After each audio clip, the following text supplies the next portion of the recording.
BlackBusters. What up, what up, what up? It's Christmas time. In the BlackBuster screen, mama cooking chicken and collard green. Merry Christmas. Nope. Merry Christmas, y'all. Yeah, it's that time. Fa la la la la. 'Tis the All that. season. It's a Yep. BlackBuster Christmas. Welcome to the show. I'm your host, Tone, a.k.a. Tone Kringle. What do you think of that? Ooh, that's I like that's, this. that's got a little fire to it. I like this. Yeah. I like this. And I'm Yeah. joined by my brother in film, the That's good, right, man. the great Andrew Tyree. What's up, my Yeah, guy? Andrew, a.k.a. Ho Ho Ho. You see, I got my milk and cookies like Santa. Are you an eggnog guy? You in the eggnog? No, too creamy. Not your thing, huh? No. My daughter calls it Christmas milk. Oh, It's There you go. got a great name, right? yeah. I Yeah. like that. Yeah. So as you can tell by our overall good tidings and goodwill to men, and of course this fly ass light necklace that I'm wearing, we're in the Christmas season. And so if you want to see some of the episodes that we've done in the past, I'm just giving a shout out. Last year, episode 69, we did The Preacher's Wife. Episode 70 was Candy Cane Lane. And episode 71 was The Best Man Holiday. Not the most joyous of Christmas movies. The year before that, me and Ja did This Christmas, which was a good conversation. And now today, Drew and I are doing Almost Christmas. Almost Christmas. That's right. Almost Christmas. Let me give him the tell of the tape, Drew. Almost Christmas came out in 2016. Directed by David E. Talbert. Written by David E. Talbert. Produced by the great Will Packer. The movie stars Kimberly Elise, Danny Glover, John Michael Higgins, Romany Malco, Monique, J.B. Smoove, Gabrielle Union. We've got cameos by Omar Epps and Carrie Hilson, who I have a whole section that I want to talk about later. Gladys Knight has a cameo. The movie did good at the box office. It did decent. It had a budget of $17 million. It made $42.6 million in terms of the box office. So that would be considered a success. Like Hollywood used to make those kind of movies all the time, right? Just like movies that make the investment back and double it, right? Like, you know, give me 200, I'll bring you back 4. Hollywood used to be built off of that. And so this is a interesting Christmas movie. I want to get your thoughts before we start getting into the breakdown. Tell me what you thought about Almost Christmas. I thought many things about Almost Christmas. I went back and forth. At some points, I was really pleased with it. It was giving me a National Lampoon, Chevy Chase vibe. And I was like, we should be able to do that. And I'm going to dig into that a little bit deeper later. And at some points, I felt like some of the scenes ran a little long and they pushed some of the tropes a little heavy. I didn't love those moments. But overall, a fine holiday movie. Yeah. The more times I watch this movie, the more times I like it.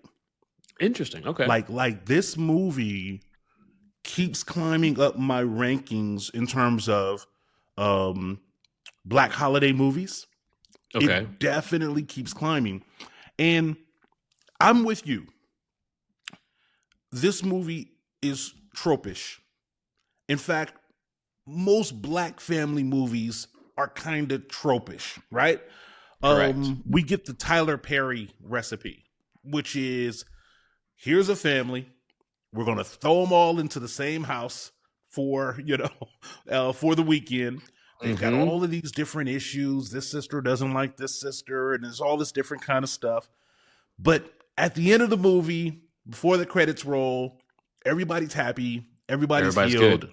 Everybody goes home, right? Yeah, everybody's good. So I know that this is how the movie is going to go, right? Right. I know that Gabrielle Union's character is going to end up with Omar Epps at the end of the movie. I know that. I know that the two sisters, Kimberly Elise and Gabrielle Union, I know that they're going to be happy at the end of the movie, right? They're gonna make up. Yep. Yeah, like I know how it's going to end. I know that the dad is not going to sell the house. I know it. So the fact that I know how the movie is going to end, it really kind of comes to, well, how are you going to help me get there? Right. And how you help me get there is how I ultimately end up kind of judging the movie. Right. Because there's no surprises here. We know how it's all going to end up and work out. And what I like about Almost Christmas is I like the way we get there. Okay. Right? I like the way we get there. And I think it's because this movie has a lot of heart. It's got a lot of, there's real stakes. Like Danny Glover's character is sad and he's going through some things. Yeah. And I think the fact that the movie is kind of anchored in his sadness gets me invested in not only him, but like the healing that's kind of required for the family. And it can get tropish, but from an acting standpoint, I thought this movie was well executed from an acting standpoint. Shout out to fucking Monique, right? She is a national treasure. She's a beast. We don't give her enough credit. But protect her at all costs. Yes. JB Smoove was great, right? Kimberly Elise was great. Everybody in the movie I thought acted really well. And so, yeah. Like, Kimberly Elise, again, I like giving those flowers. She's always great. She's always Bad great. movie, good movie. Like, she's always great. Her ability to emote, right? Her ability to well them eyes up and to be angry and disappointed at the same time. You know, like those looks that she was giving her sister, those looks she was giving JB Smoove, like it seems to the naked eye like, oh, just go out there and play mad. But it's a difference between playing mad and playing hurt, right? And she is able, as an actress, to play hurt. You can feel her hurt and you can feel her pain.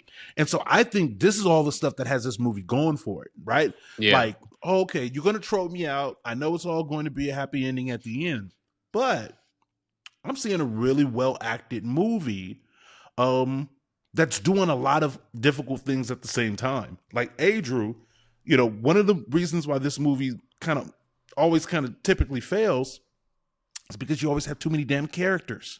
Right? Yes. The holiday movies bring in 15 motherfuckers, right?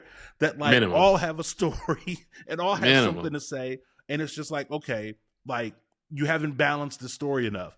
I thought Almost Christmas did a decent job of balancing who these people were, what their background was. Some of it got a little thin, but that's challenging, right? Like it's challenging to execute this, right? To tell the story of all these different family members. But I thought they did a decent job.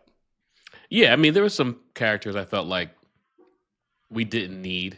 You know, we talked about that the other week. Like who? Like who did we not need?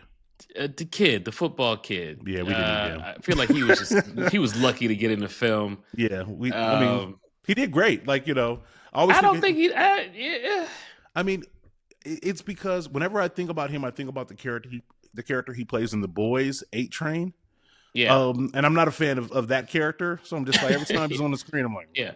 I just want to call him Brandon T. Jackson all the time. And I know that's not Brandon T. Jackson, but like, I feel like they're the same. You know, they could occupy the same space. Yeah. And yeah, I didn't think it wasn't necessary. It wasn't necessary. Like him leaving and like flooring it and getting into a car accident. I was like. Just stop, bro. You on pills now? Like, yeah. Like, I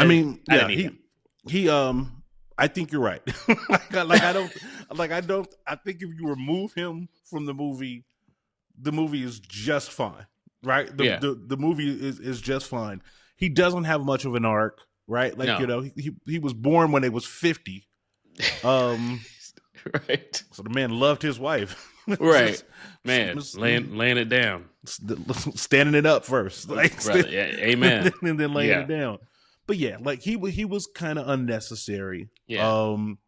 But I do think all of I mean, again, this is such a Tyler Perry recipe, right? Just like, you know, the two sisters that don't get along.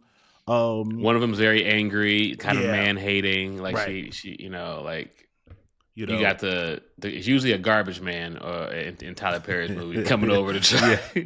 Well, that's what I'm saying. That man got a job. But He's a garbage man. basically, Omar Epps plays that character. Right. That's what I'm saying. This time he just happened to be a neighbor, and they just happen to have history. But there's Yeah. always like a guy that's like, I'll take your trash out. right. Kai Pfeiffer basically plays the same character in This Christmas, right? Yeah. Like there's always the single guy who's lurking around the perimeter of the family, who is going to lay the angry, recently divorced or super single woman. And again, it's a trope. We see it coming from the moment they put that single character in the same frame with either the divorcee or we know where it's going to end up. So it's just about the how, and do I like the how? I think, and I'll say this at the top before we get into it too deep. What saved my watching of this film, what saved like this watching for me, was that I decided to give us the same grace I give white films. Yep. And I, in the beginning, was like very critical of it. I was like, the acting, I didn't like it, and I was like, this is the same old story, it's the same old recipe. Like nothing new is happening. Like I'm not loving this. And I'm like, them folks do that all the time. They'll give you the same movie 18 times, and you don't ever say, oh, I've seen this already, blah, blah, blah, blah, blah. But with, I'm talking about myself. I would get on black movies and be like, man, this is not original, and we need to, blah, blah, blah. And I was like, no, give us the grace of having a run-of-the-mill movie, of having average performances, and that being good. And once I got into that mindset, I was like, oh, I like this movie. Man, we are so on the same page because I had the same thought. I think like our frequencies were aligned because I not that I want to be a hater, right? And I've adjusted my frequency to watching these movies. It's got to be a really bad movie for me to be like, that shit sucked. But I was doing the same thing, which is I was watching it and I was just like all of these characters are just multiverse characters. There's like this family exists across the entire black film, except this one's a dentist and this one's a politician and this one's in school and this one's money ain't right. And, but then again, I was asking myself, like, well, what would you want? Right. If it was Black Christmas in the Alley, you'd be like, why the fuck it got to be Black Christmas in the Alley? Why he can't have no house? Yeah. Why they broke as fuck? You know what I mean? Yeah. If it's a Cosby Christmas, I'm like, why the fuck everybody rich? Yeah. You know what I'm saying? Like, Yeah. So it's like, what the fuck do you want? Like, maybe this family is realistic, maybe it isn't. Who cares? Right? Yeah. Like, can you just watch it? Can you just watch it with the same laissez-faire that you watch, like I said, a National Lampoon. Like that shit wasn't real. I mean, you know what I mean? But Hallmark has an entire business model designed to every November until New Year's Eve to cram 32 holiday movies down your throat. They do it every year. I bought a Vizio TV and I turned it on, and without even hooking up any of my streaming services, them joints just started playing. Like they got to deal with Vizio that once you plug your shit, like them Hallmark holiday joints just started running, and I was like, yeah. So but in terms of Almost Christmas, if you separate all of the other stuff, it's a damn good movie. Agreed. Right? It's a damn good movie. Let's just go through a couple of the plot points, have a couple of discussions about it.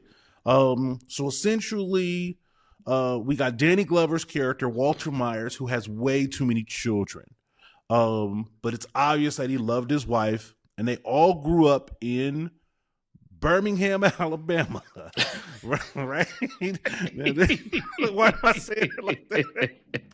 But they grew up in Birmingham, Alabama, where on weekends where they're avoiding the Klan, he and his wife are fucking. Exactly. A good old sundown town. Yes, exactly. And so he has this big family. We get, Kimberly Elise as Cheryl Myers, Romany Malco, Christian Myers, Gabrielle Union as Rachel Myers, Jessie T. Usher as Evan Myers. You get Monique as the aunt, Walter's sister-in-law. JB Smooth, who is Cheryl's husband. Nicole Ari Parker, who they gave nothing to do in this movie. Just be fine. They gave her nothing to do in this movie, but she's in it. Omar Epps plays the single. I ain't never left Birmingham, but I love Jesus and I love black woman. He's the neighbor. DC Youngfly plays a good. I got it for you. He's a good family friend, which is super dope. And then Carrie Hilson, who I will talk about later.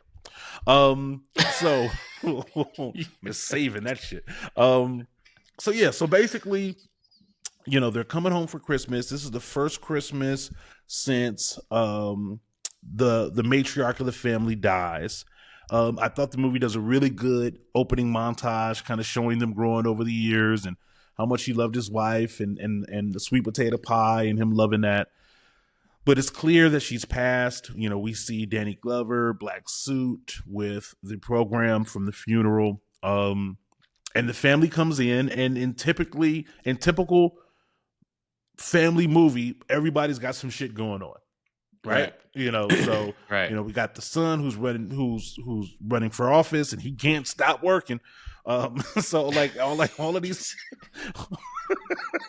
all of these people have to have as much as we say we got to give them a grace to have tropes, every time we say one, we like because the thing is that like again, it's just like I got it. For sure. I can't stop working. What I mean? Yeah. And then the other sister, you don't work hard enough, right? Yeah.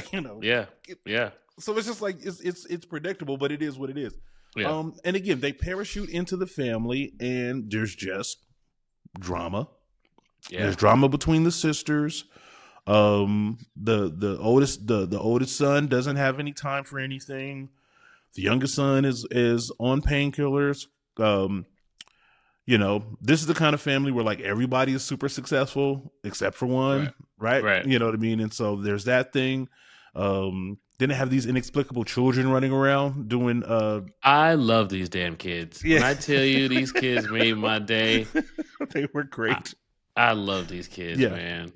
Yeah. I mean, they're great. They didn't feel tethered to a family. Like I couldn't tell you whose kids were whose. I know Gabrielle Union's kid because there was some exchange, but the other two. Were they Romanies? Were they them two little ones? We don't know. I assume so because there was a brown skin one and a light skin one, and that looked like Romany and Nicole Ari Parker. So that's what I got from it. But yeah, man, them kids was great. Yeah, and so they're there and they immediately get to all the family business starts to come out, and Danny Glover asked for 5 days, like the way he painfully asked for that is just like, can you just give me 5 days? I thought Danny Glover did a lot of really good work in this movie, right? Like, he seemed like someone who was in mourning. He seemed like someone that wanted things to go right. In some respects, he seems like, but I was never the one that did that.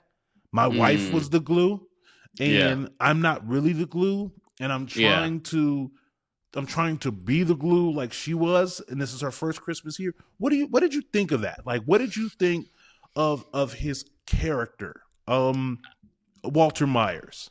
Yeah, I didn't love it in the beginning. I thought it felt a little forced compared to the middle and the end of the movie. The middle and the end of the movie, like when we get to the like the pre-dinner scenes and the dinner scenes, I thought those were really well executed. But I feel like in the beginning, and maybe they shot this like chronologically so that like I didn't feel the connection from him like I normally do. And I think I'm just used to seeing him in really connected roles, and this didn't feel that way to me. But he grew on me.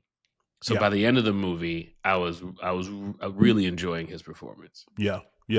I think like the backstory that the movie doesn't show, but is the assumption that I make, is that the wife really held everything together.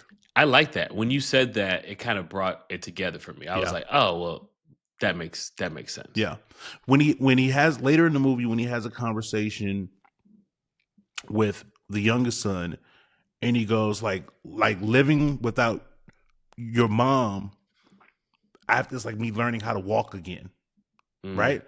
And so I think that like from the pie to the recipes to managing the kitchen, like I thought it was unique and realistic. Yeah. That like he didn't have any food prepared when everybody got there, right? Because that would have been the thing that his wife would have done. Yeah. And so he doesn't have any food prepared. And so that leads to Monique's character trying to fill the gap of her sister. Yeah. But, she's a world traveling backup singer. You know what I mean? Yeah. Rich auntie. Rich auntie who has developed these interesting culinary cuisines that involve fish. And she can't play in that role. Yeah. And so, if you notice the kind of the whole movie, nobody eats. Right? Like, they don't eat until they find mom's recipe. Right? Yeah. Everything either tastes bad or nobody wants to do it or it gets burnt. Right? Like the absence of the matriarch has left this family kind of tailspun. Hungry. Hungry specifically. And kind of tailspun. And I think that like Danny Glover's subtle portrayal, I think, shows that. Like he's not in control. Right? Like he's not in control of anything.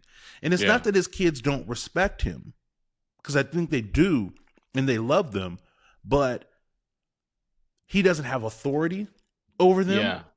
Right? Like, he can't commit. Like when he asks for 5 days, like if he was the patriarch, he would demand 5 days. Right? Yeah. Does that make sense? Or do you think I'm leaning in too heavy?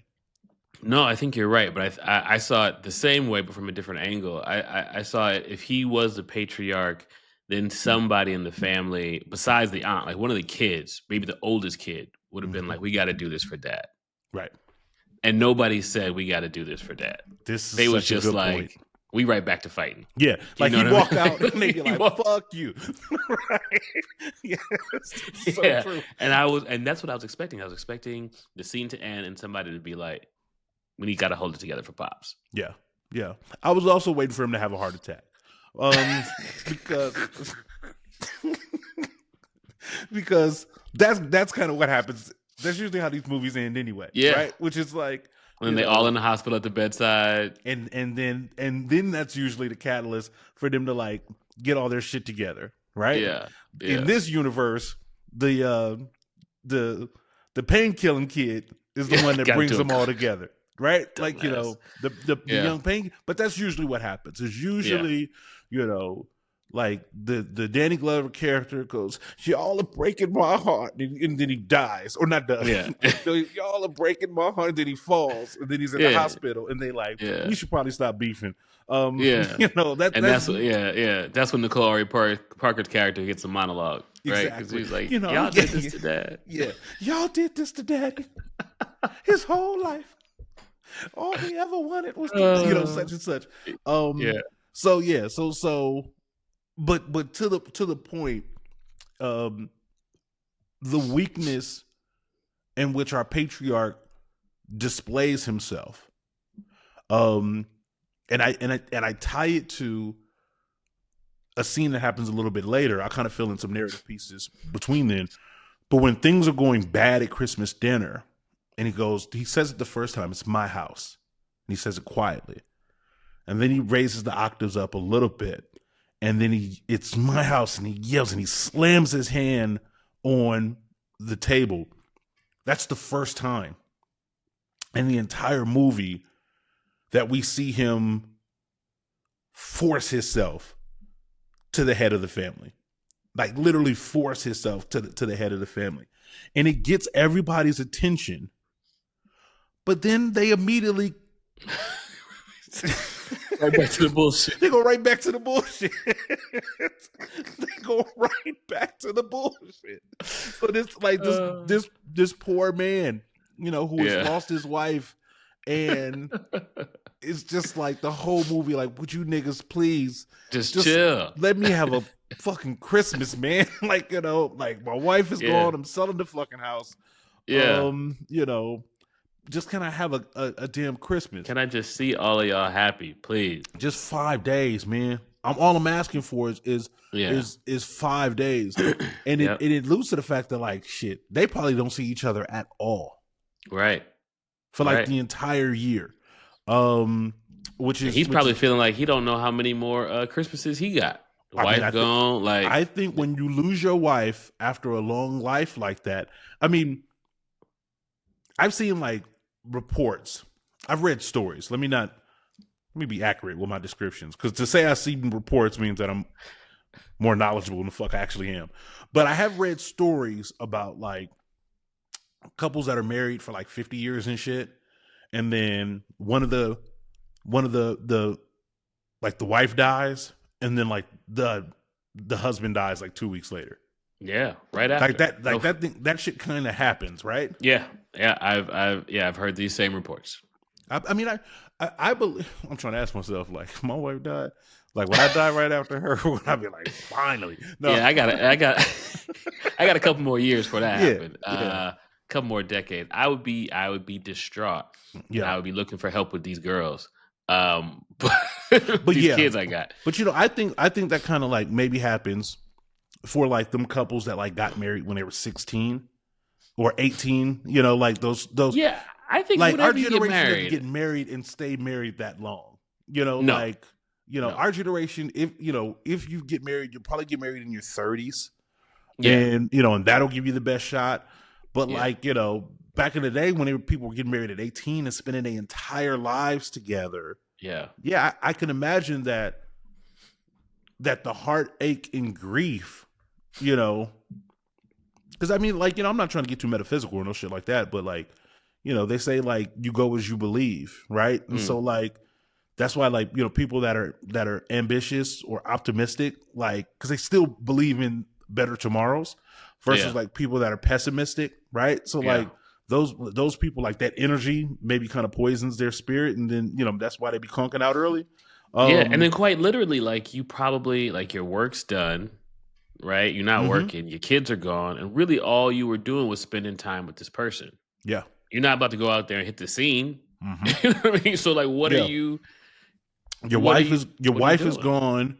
Your kids are gone, and it's like, well, what do you have to live for, right? So I think that like selling the house, like, where was he gonna go? He was gonna go into a home, you know, but basically, Naples. He basically was like, I'm done. So he's an interesting character. One of the other interesting characters that I thought was really good was JB Smooth's Lonnie. He was really good in this movie, Drew. I really liked JB Smoove in this film. He was an interesting character because he wanted to be valued, I think, as well, right? Like, you know, he knew that like nobody in the family took him seriously. Right. He was proud of the fact that he had played pro ball in Europe. He wasn't ashamed by it. Like, he wasn't like, you know, I didn't make the big time. He was proud of that. And I think he was looking for people to be proud of that fact as well. And he didn't get that from his wife. Not blaming her for what he ultimately ended up doing. But I thought he was a very interesting kind of fish out of water. He was trying to fit in this family, right? Yeah, he was trying to fit in, and it's I don't know, like, if it was the family issues that kept him from truly fitting in, or if it was his own. What did you think? Yeah, well, first of all, he was great, and again, he's another guy that, like, whatever you put him in, he's going to be really good. He's going to find the originality in there. He's going to find the character points that make it unique. He's going to make it his own. He's going to be really good. I think his character felt like he shouldn't have ended up there. And he was constantly trying to find a way to escape. Like, he thinks he should have ended up in the NBA with, you know, first of all, I think Kimberly Elise is gorgeous. I actually secretly have a huge crush on Kimberly Elise. Mm-hmm. But if we're talking about the character, I think he thinks he should have ended up with like some supermodel, or been a playboy in a penthouse. And that's not the way his life panned out. So he's in himself feeling like he's settled for this. But every time he gets a chance to like live a little bit of that playboy life that he thinks he should have lived, he takes that opportunity at the car rental place. Mm-hmm. You know what I mean? Like he's doing that in front of his wife. Yeah. Yeah. You know what I mean? So every time somebody gives him a little love, he's like, yeah, this is what I'm supposed to be getting. Right. So he never saw himself at Christmas dinner with a regular family. Like he didn't want to be there. And if he is there, he's supposed to be the center of attention. 100%. Right? Look, you're so lucky you got this basketball I'm here. player. Right. That I'm here. And they don't treat him as such.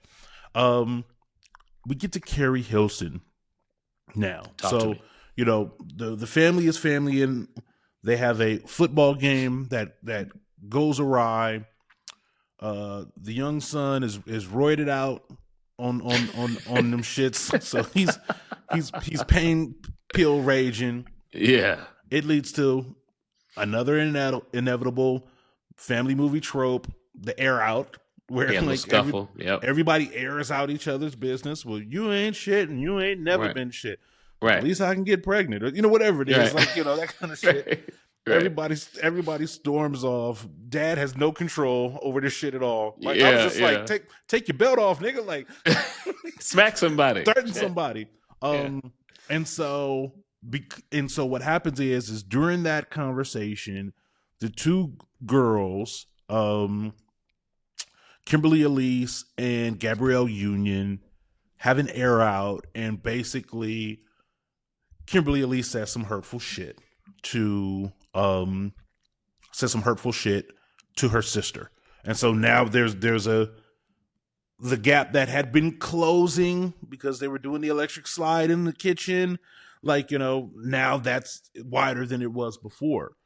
At the same time, JB Smoove out there running errands, runs into a girl played by Carrie Hilson, and she knows who he is.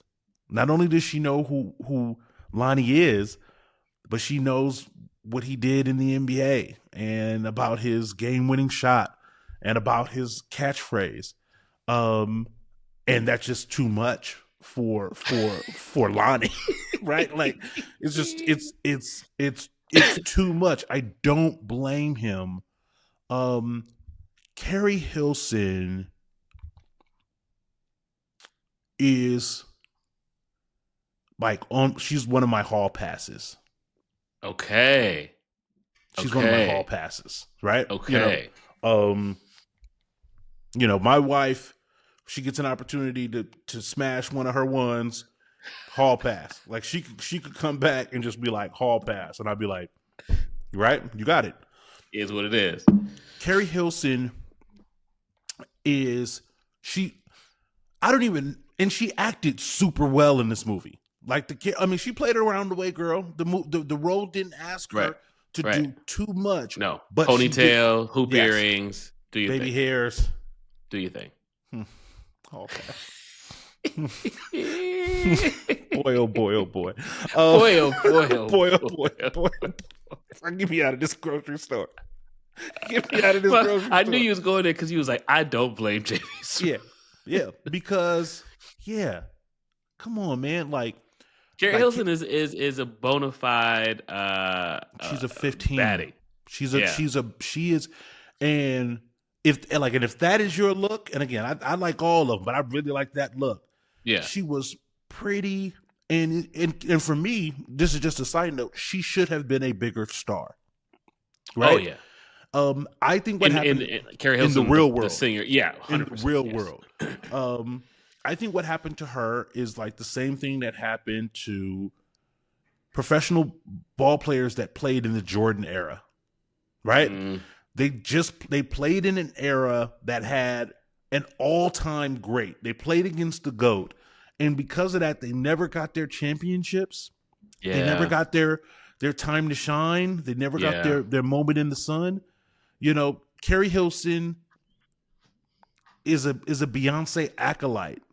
And Beyonce's star burned so bright that it made it hard for a whole generation of talented artists like herself that should have gotten more movie opportunities and more time to shine. So like Carrie Hilson, A. Marie, to a certain extent, Kelly Rowland, right?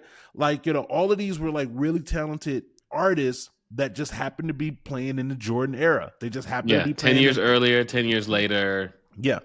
It's completely different. So the songs that would have, like, if people were sharing the songs that someone would have brought to Carrie Hilson and been like, I have this song, they're giving that song to Beyonce. Yeah. Because Carrie Hilson can sing. Yeah. Like, she sounds great. She looks great. The collaborations with Kanye are dope. And she is adulterous in this movie. What I thought was interesting, and it's probably my only nitpick, is that I thought that the scene in which she goes, "Hey, Lonnie," and she walks to the back room and she pops her G-string, I thought that was like a dream. I thought it was a dream sequence. I didn't think it was actually happening in real life, right? Like, everything about the way the shot was framed and the slow-mo gave me the impression that, like, Lonnie's daydreaming.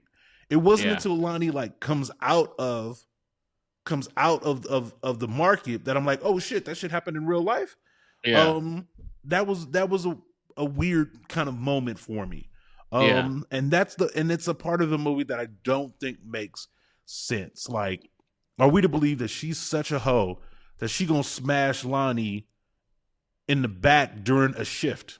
100% yes. Okay. 100% yes, because if she looks at Lonnie the way Lonnie looks at himself, if she looks at him not only as a star, as an NBA player, I'm sure these NBA players can walk into a room and smash a lot of things on a shift. I ain't played a lick of basketball, and in my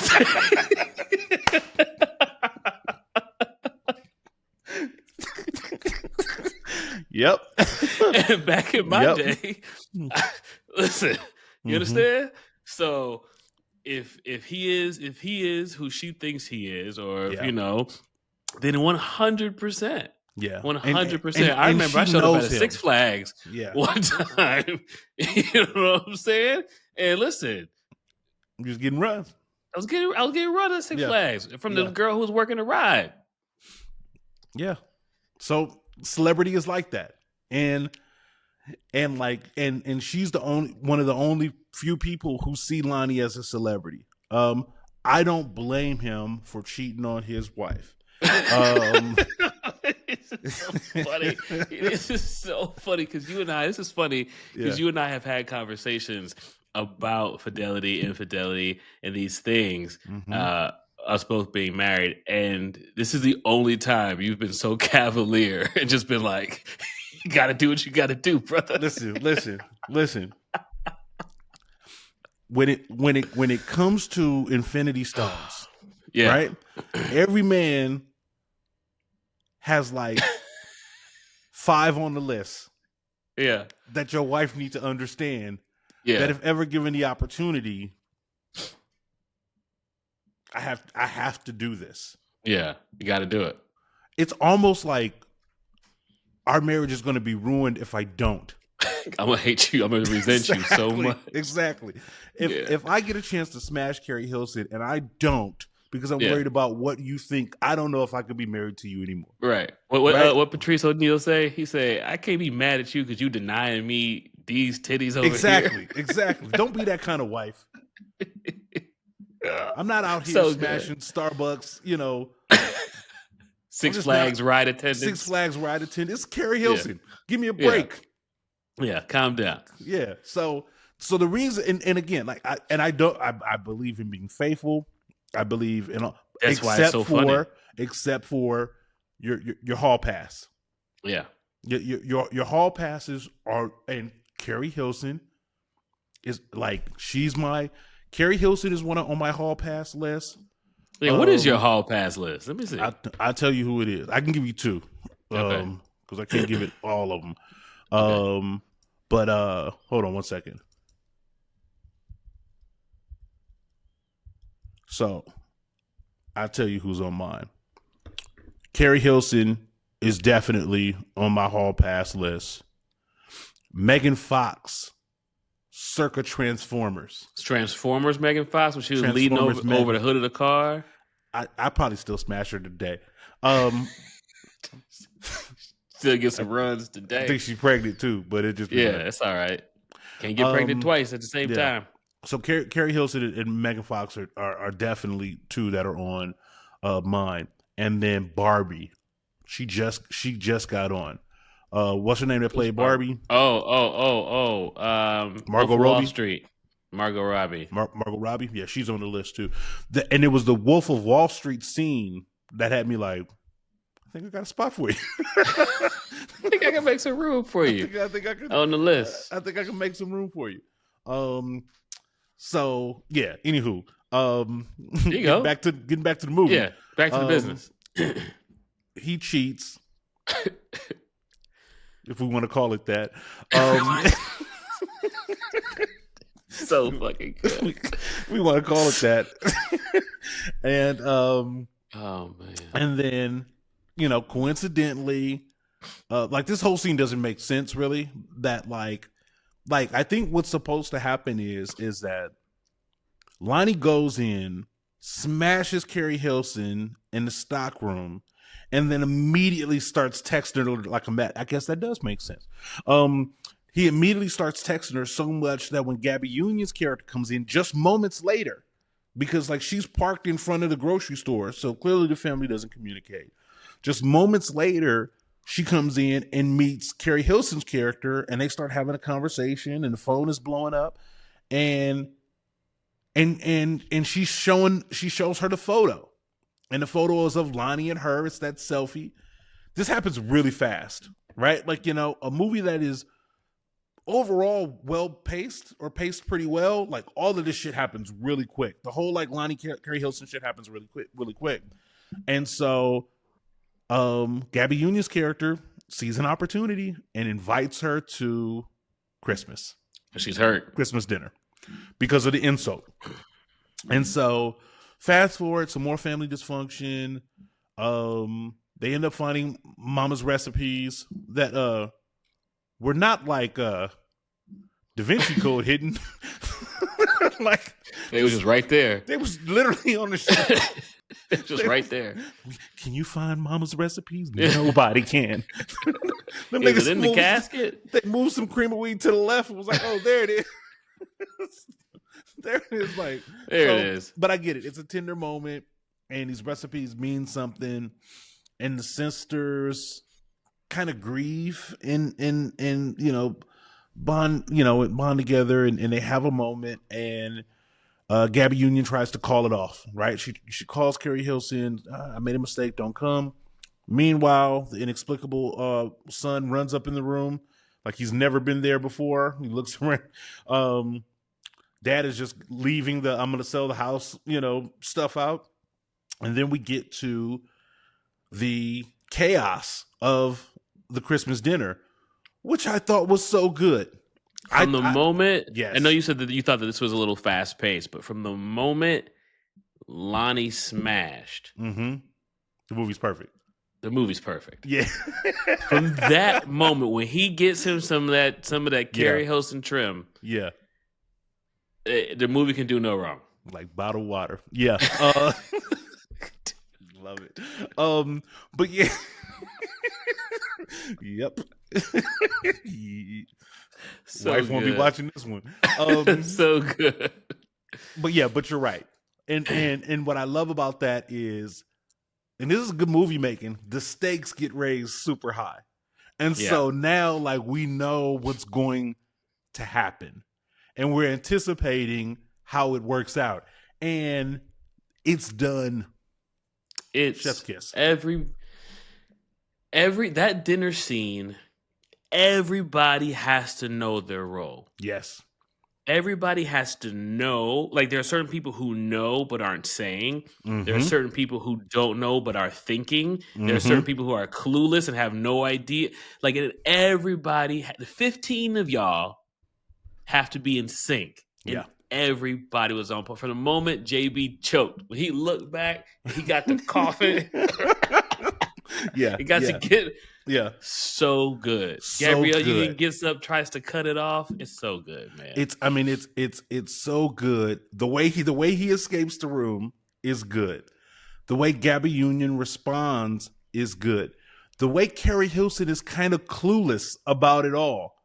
The level of stupidity.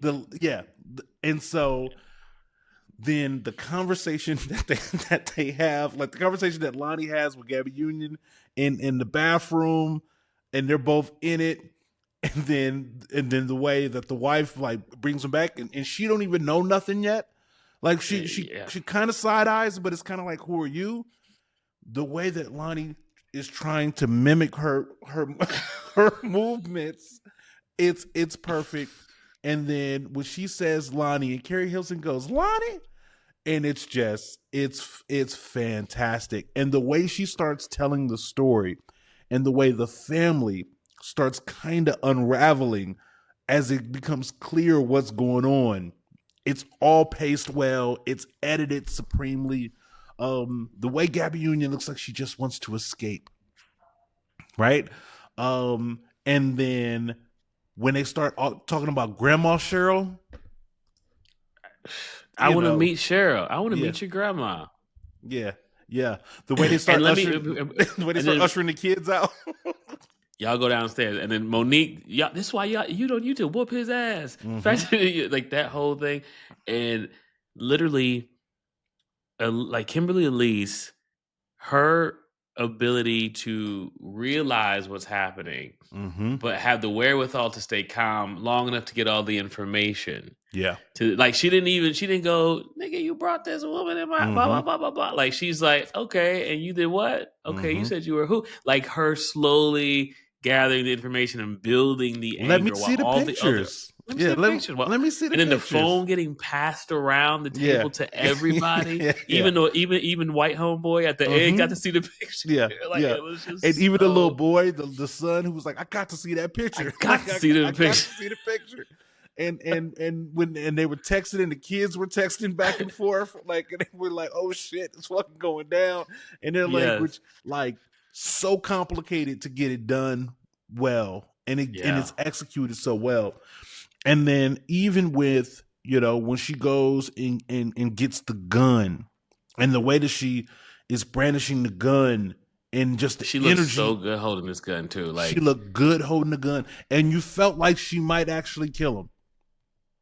You felt like she might actually, kill him. So good. So good. No, the whole thing was good. And then Danny Glover's neutrality. His just, I got a migraine right here. Mm-hmm. This is not a big enough deal for me to like really get invested into, but I'm going to just sit back and like, even when the gun comes out and everybody scatters, he's just like, I've got no control. He's like, she ain't gonna shoot me, so you know what I mean. And that's why I'm selling the house.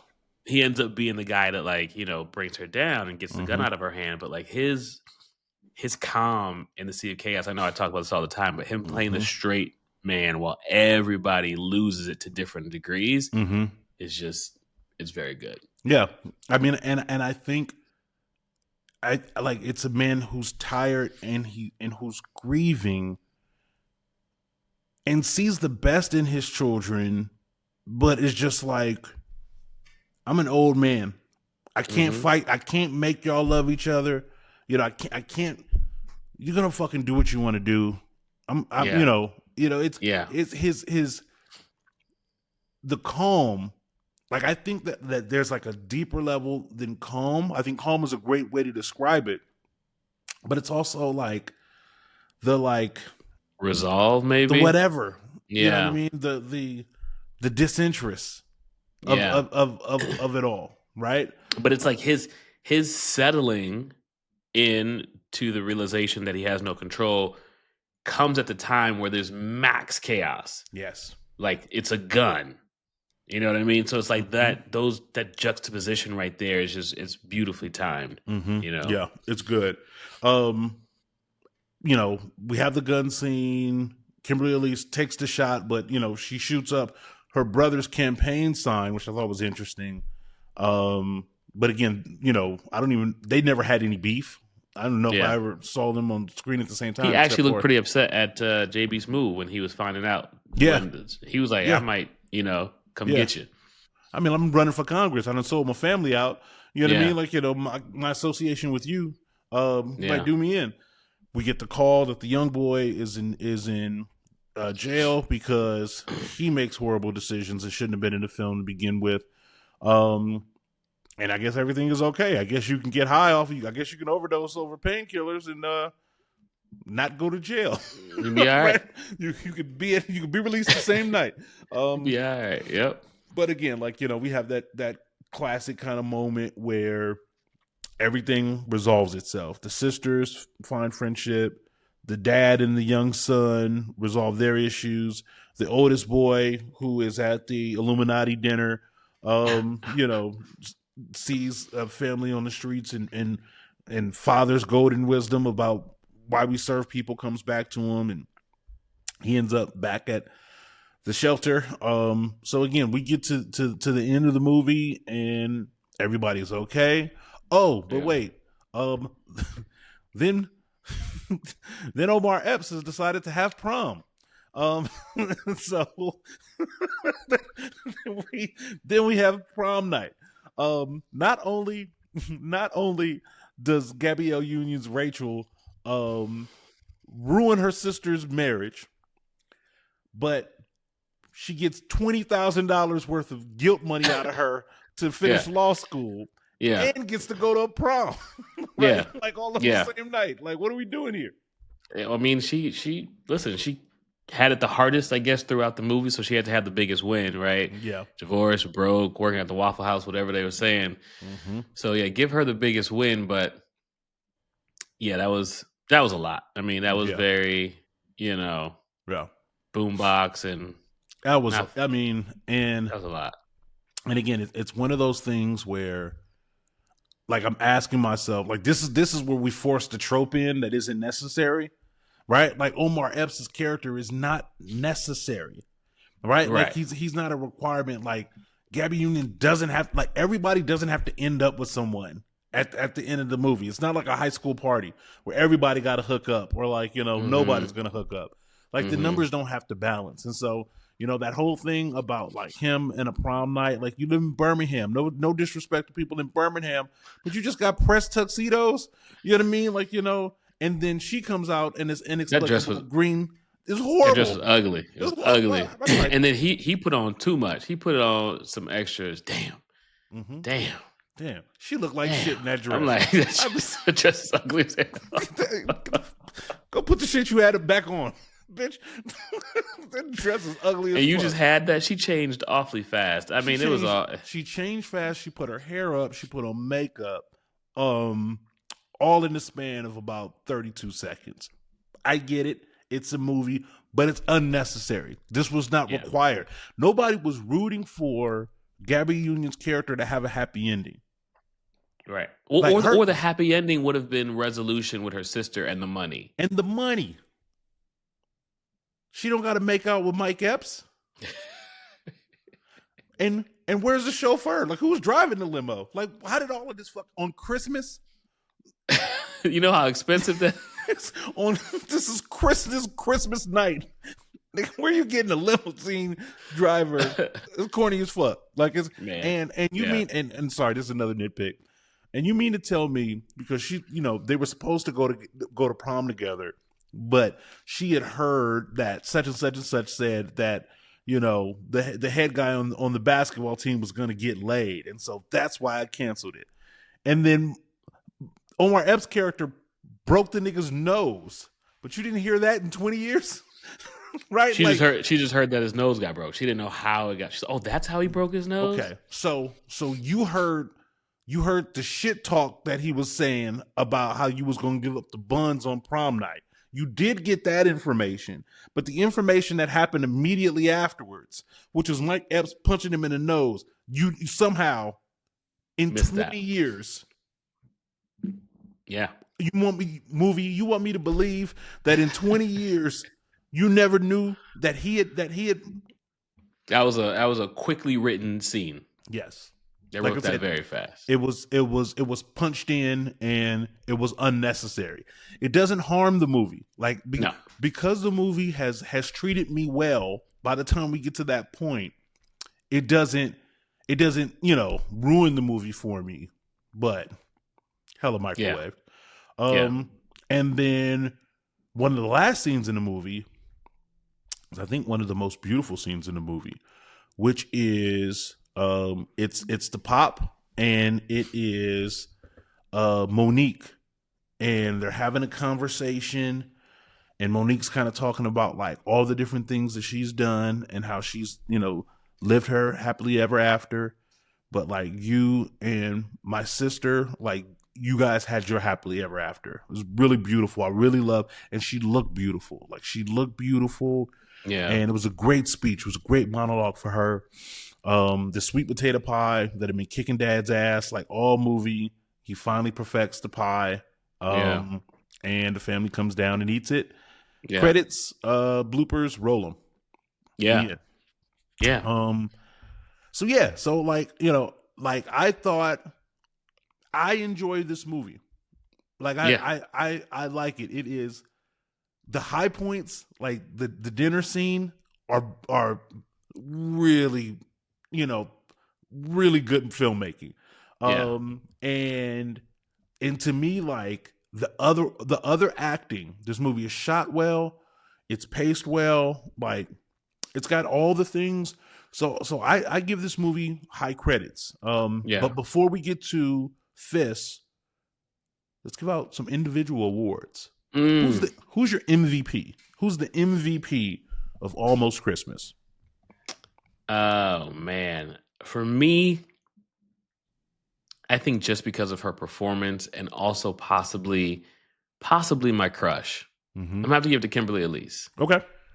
I really appreciated the way she was able to play angry, play hurt, own up to having some fault in the whole, being cheated on, the gun. Like she just looked great the whole movie. Like I'm a big fan of Kimberly Elise, and I think we were talking about how Carrie Hilson should have been a bigger star, but I think she should have been a bigger star too. Like I would have liked to see her in a Zoe Saldana sort of career trajectory. I think she has that. Yeah. I mean, they were pairing her with Denzel.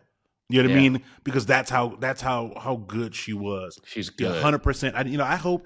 I hope she has the same kind of like back half of her career that Angela Bassett has had.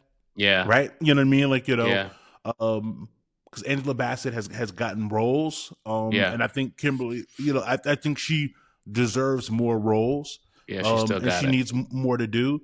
I mean, she's probably suffering from the strength of Viola, right? Like, like Viola's kind of Jordan it out, like, and getting a lot of the gritty drama roles, because that's who Kimberly Elise is. She's that kind of actress.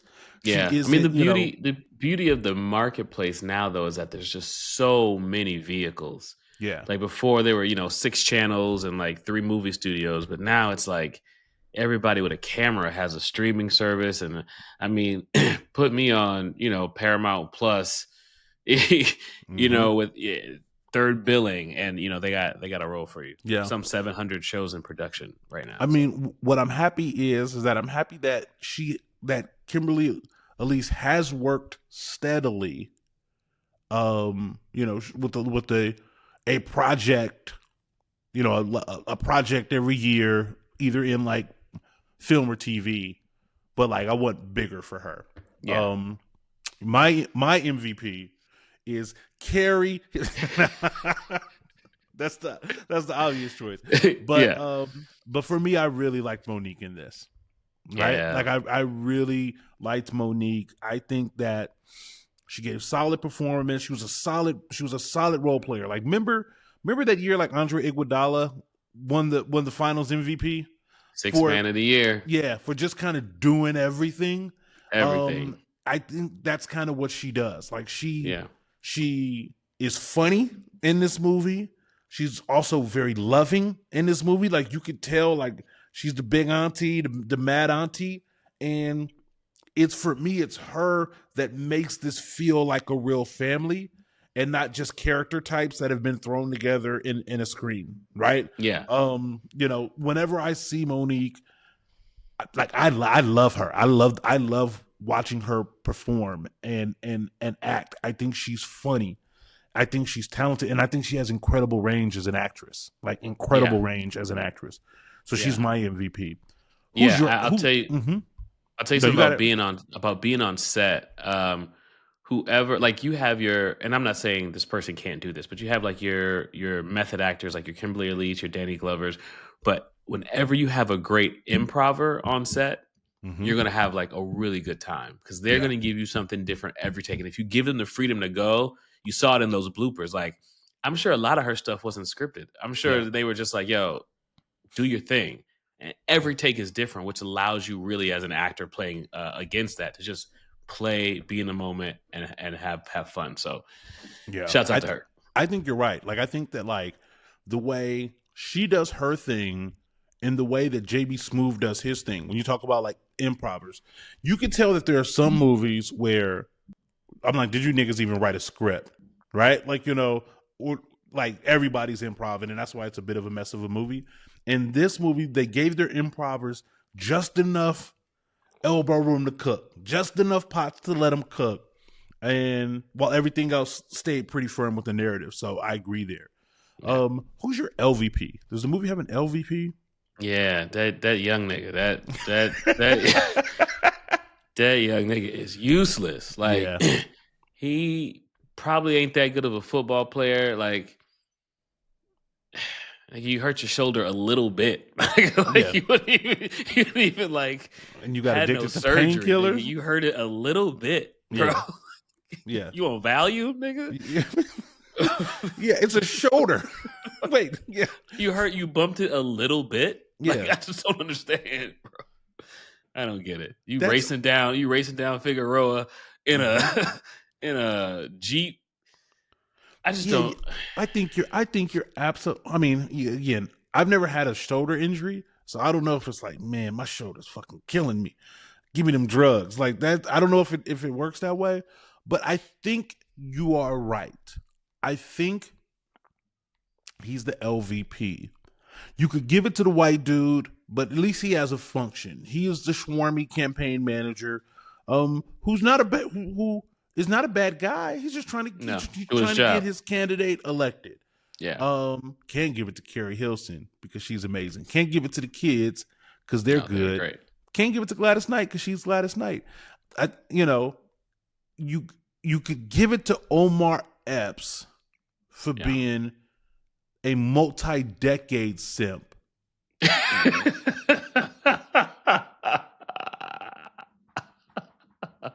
And not having no bitches. Like, why don't you, like, you... Carrie Hilson lives in your town. Nigga, you are single with a house and access to limousines and tuxedos. And you haven't smashed Carrie Hilson? Do you know bitches? Do you know who works at the grocery store in Birmingham? Like, you got no bitches. So he's my LVP. He's my LVP. He's my LVP for not having no bitches, for being sprung off a bitch with kids, for 20 years, for